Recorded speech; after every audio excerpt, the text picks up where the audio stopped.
বিসমিল্লাহির রহমানির রহিম। সেয়ানে সেয়ানে কূটনৈতিক খেলা চলবে।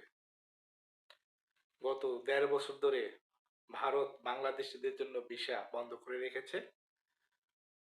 আজ প্রথমে নয়াদিল্লি হাইকমিশন অফিসে, পরবর্তীতে আগরতলা এবং গুয়াহাটির হাইকমিশন অফিস থেকে ভারতীয়দের জন্য বাংলাদেশের ভিসা স্থগিত করা হয়েছে।